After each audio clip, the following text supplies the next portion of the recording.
Basically, Sunita Amma, because her sessions and your session, there is no difference. So basically, she's the main electricity power tower of the entire world, or you can say Milky Way galaxy. And then so she has a satellite.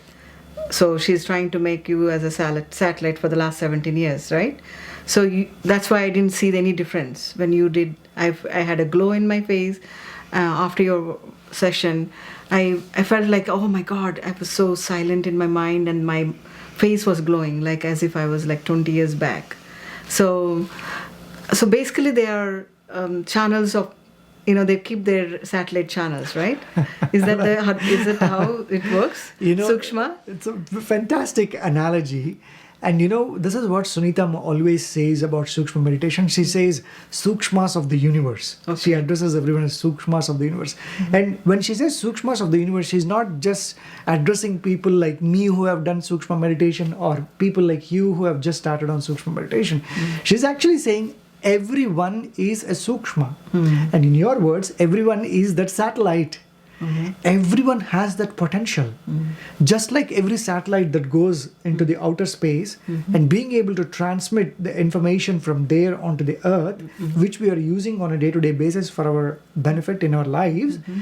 each individual mm-hmm. in this world can be a satellite. Everyone has that highest potential to become that radiating energy. That's true. I believe in that because I used to think like 20 years back, that's the time in 2000 we had the cell phones coming, right? Mm-hmm. So if the cell phone can send the message across the oceans, what about the person who created it, the mind, right? The human mind is the one created it. So the human mind has to be more powerful than that.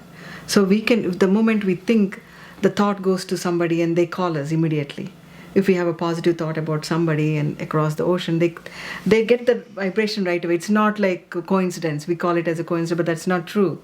Mm-hmm. The thought travels before anything, it instantaneously it goes. So I do understand what you're saying. I hope the rest of the world, they also understand. Not everybody in that level, right?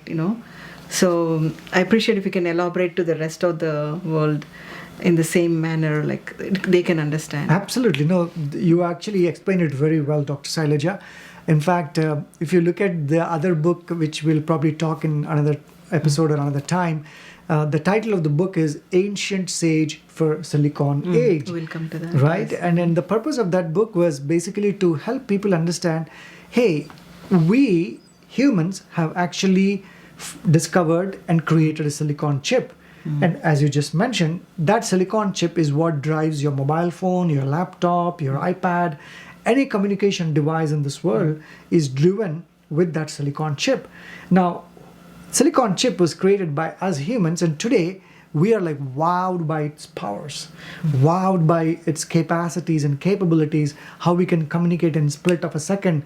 We can see someone on the other side of the world in a split of a second with a video call, right? Now, if the chip that we created has so much power, imagine the power that we have. The one who created it, the creator of it. The creator. Obviously, we do. Right? We do. And this is what ancient sages used to be able to do that.